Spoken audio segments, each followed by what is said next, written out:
राहुल गांधी हमलावर हो जाते हैं। भारतीय जनता पार्टी की सरकार को एक तरह से झिझोड़ करके, गरेबान उसका पकड़ करके झिझोड़ देते हैं। पूछते हैं मोदी पता, तो कहता था भ्रष्टाचार मुक्त भारत दूंगा।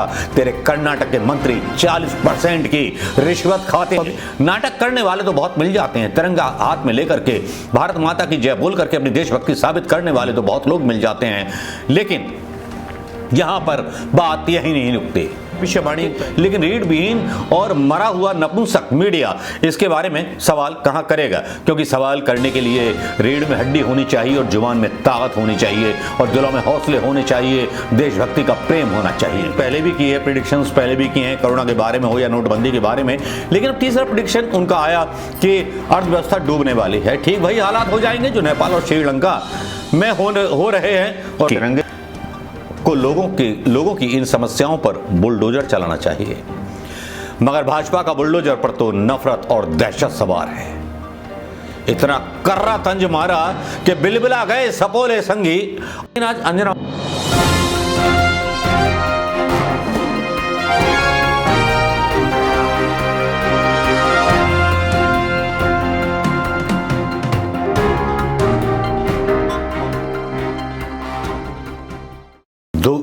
दोस्तों नमस्कार, भाइयों बहनों, स्वागत है मेरे इस आजाद हिंद आवाज न्यूज चैनल पर।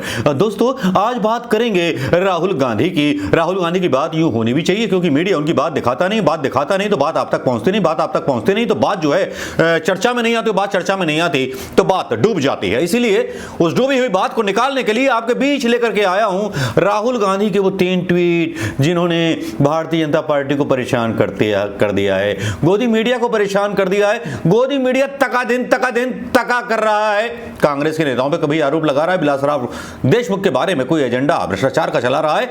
लेकिन जो राहुल गांधी ने बोला वो वाकई में ऐसा है जो भारतीय जनता पार्टी के नीचे की जमीन हिला देगा।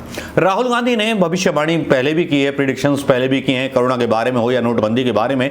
लेकिन अब तीसरा प्रेडिक्शन उनका आया कि अर्थव्यवस्था डूबने वाली है। ठीक वही हालात हो जाएंगे जो नेपाल और श्रीलंका में हो रहे हैं और वहां जो है गृह युद्ध की स्थिति बन गई, जिसके बारे में पूरा मीडिया दिखाता रहता है और सुरसुरी हमें महसूस होने लगती है। महंगाई बहुत बढ़ चुकी है जिसके बारे में मीडिया जो है कुछ नहीं दिखाता। हाँ, हिंदू मुस्लिम के दंगों के ऊपर डिबेट जरूर दिखाई जाती है।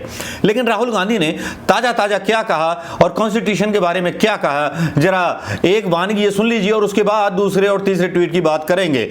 जिन ट्वीटों ने भारतीय जनता पार्टी के अमित शाह की और साहिब की नींद खराब कर दी है, जरा वो सुन लीजिए। पहले ये वाला स्टाइल सुन लीजिए, उसके बाद ट्वीट पर बात करेंगे। कॉन्स्टिट्यूशन हिंदुस्तान का हथियार है, मगर इंस्टीट्यूशन के बिना कॉन्स्टिट्यूशन का कोई मतलब नहीं। इंस्टीट्यूशन सबके सब आरएसएस के हाथ में है, इंस्टीट्यूशन आपके और हमारे हाथ में नहीं है। अंबेडकर जी ने कॉन्स्टिट्यूशन को बनाने का, डेवलप करने का, प्रोटेक्ट करने का काम किया क्योंकि अंबेडकर जी ने हमें हथियार दिया, मगर आज उस हथियार का कोई मतलब नहीं है। और किया कैसे जा रहा है? मीडिया को कंट्रोल करके, 3-4 सबसे बड़े अरबपतियों को कंट्रोल करके, पेगासस से राजनेताओं को कंट्रोल करके। मैं आपको बता रहा हूं, स्टेज पे बता रहा हूं, अगर मैंने 1 रुपया लिया होता ना, मैं ये भाषण नहीं दे पाता। लड़ाई सिर्फ जनता कर सकती है।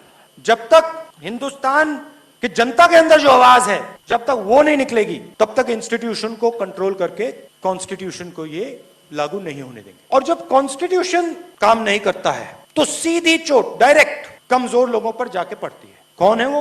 दलित हैं, अल्पसंख्यक हैं, आदिवासी हैं, बेरोजगार लोग हैं, छोटे किसान हैं, ये लोग। तो लड़ने का समय है।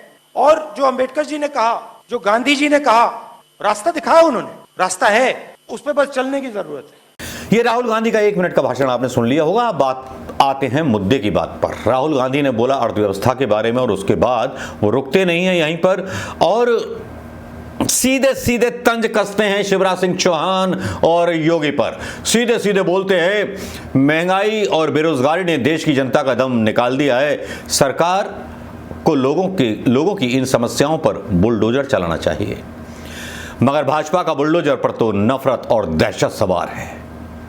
इतना कर्रा तंज मारा कि बिलबिला गए सपोले संगी और जो था चर्चा करने से डर गया गोदी मीडिया।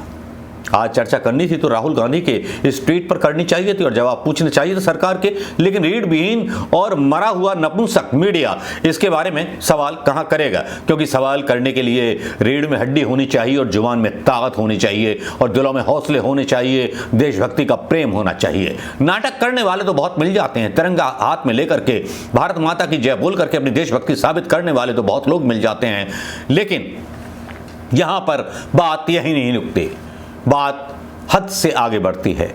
बात इतनी हद से आगे बढ़ती है कि बात जो है कर्नाटक तक पहुंच जाती है। राहुल गांधी हमलावर हो जाते हैं, भारतीय जनता पार्टी की सरकार को एक तरह से झिझोड़ करके, गरेबान उसका पकड़ करके झिझोड़ देते हैं, पूछते हैं मोदी बता, तो कहता था भ्रष्टाचार मुक्त भारत दूंगा। तेरे कर्नाटक के मंत्री 40% की रिश्वत खाते हैं, कमीशन खाते हैं। जी हां, ईश्वरप्पा नाम का एक मंत्री कर्नाटक का, उसके बारे में ट्वीट करते हैं और क्या करते हैं, ट्वीट में लिखते हैं BJP 40% commission government in Karnataka has claimed the life of their own कार्यकर्ता। उनके खुद के कार्यकर्ता से जो ठेकेदार था उसे 40% कमीशन लिया। The victim pleas to the PM went unanswered. उसने अपनी प्रार्थना प्रधानमंत्री मोदी, जो विश्वगुरु भारत के प्रधानमंत्री हैं, जो न्यू इंडिया के प्रधानमंत्री मोदी हैं, जो भ्रष्टाचार मुक्त भारत के प्रधानमंत्री मोदी है, भले ही वो राफेल वगैरह की जो फाइलें हैं वो जला दी जाती हैं, बहुत कुछ जो है बेच दिया जाता है, लेकिन महान प्रधानमंत्री जो है उस कार्यकर्ता का जवाब तक नहीं देते।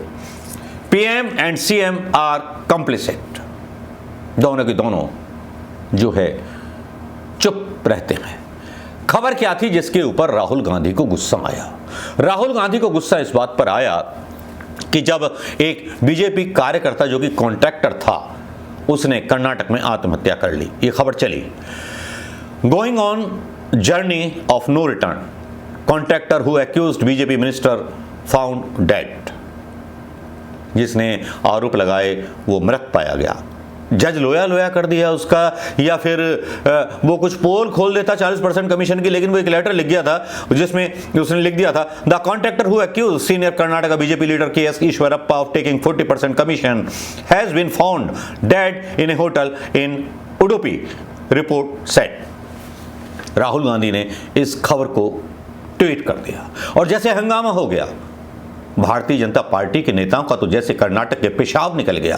येदियुरप्पा यहां कहने लगे कि भाई यहां पर अशांति नहीं चाहिए, बहुत हो गए दंगे, जबकि कर्नाटक में बहुत पहले बजरंग दल हिजाब नियाप लाप पता नहीं बला बला बला बला क्या चल रहा था। येदियुरप्पा को बैकफुट आना पड़ा। और यह खबर क्या थी? कॉन्ट्रैक्टर जिसने आत्महत्या की। चलिए इसकी भी बात बताते हैं। कर्नाटक के ठेकेदार ने जैसे ही आत्महत्या की उस पर राजनीति गर्मा गई। राहुल गांधी के ट्वीट के बाद कांग्रेस की मांग की ईश्वरप्पा इस्तीफा दें, और सीधे सीधे राहुल गांधी के ट्वीट के बाद ये तो होना ही था। खबर ये थी कि एक ठेकेदार ने मंगलवार को अपनी जीवन लीला समाप्त कर ली और सुसाइड नोट में एक कदम के लिए ग्रामीण विकास और पंचायत राज मंत्री के ईश्वरप्पा को जिम्मेदार ठहराया है। साथ ही एक भाजपा कार्यकर्ता संतोष के पाटिल ने मीडिया कर्मियों को एक सुसाइड नोट व्हाट्सएप किया था जिसमें दावा किया गया था कि मंत्री ईश्वरप्पा उनकी मौत के लिए सीधे जिम्मेदार हैं, उन्हें दंडित किया जाना चाहिए। उन्होंने लिखा, मैंने अपने सभी सपनों को किनारे करने के बाद निर्णय लिया है कि मेरी पत्नी और बच्चे को प्रधानमंत्री, मुख्यमंत्री और हमारे लिंगायत नेता बीएस येदियुरप्पा का समर्थन करना चाहिए। मीडिया मित्रों को धन्यवाद। उन्होंने आगे कहा कि उनके दोस्तों का उनकी मौत से कोई लेना देना नहीं है। उनके संदेश में कहा गया है, मैं उन्हें दौरे के लिए लाया हूं, इसमें कोई संबंध नहीं है। मुख्यमंत्री बसवराज बोम्मई को घटना की जांच करने के लिए कहा गया है। संतोष पाटिल कौन है, क्या नहीं है, ये सब कुछ चल रहा है, ठीक है। लेकिन एक आदमी ने अपनी जान खो दी।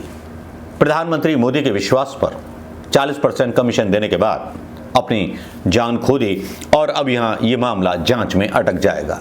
मीडिया इन बातों को नहीं दिखाएगा, लेकिन राहुल गांधी एक ऐसे नेता हैं कि जो बोलते हैं तो सीना खोल करके बोलते हैं। ना तो केजरीवाल मुसलमानों के बारे में कभी बोलते हैं, ना ममता बनर्जी कभी बोलते हैं, ना अखिलेश यादव कभी बोलते हैं, जो कहा जाता है कि मतलब क्षेत्रीय नेता हैं, जो इनके बारे में बोलते ही नहीं। और राहुल गांधी हैं कि रुकने का नाम ही नहीं लेते। इसका नाम राहुल गांधी है, उसके पिता का नाम भी राजीव गांधी था, जिसके बारे में एक बड़ा खुलासा होता है अरुण शौरी के द्वारा कि बॉफोर्स के मामले में झूठ बोला गया था। ये 30 साल बाद खुलासा हो रहा है, बीजेपी के अरुण शौरी बोल रहे हैं। तो आप सोच लीजिए कितना बेधड़क झूठ बोलना और कितने कॉन्फिडेंस के साथ झूठ बोलना इन लोगों को आता है। और उठाइए हाथ में चप्पल और पहलना चालू कीजिए, क्योंकि राहुल गांधी तो फॉर्म में आ गए हैं और राहुल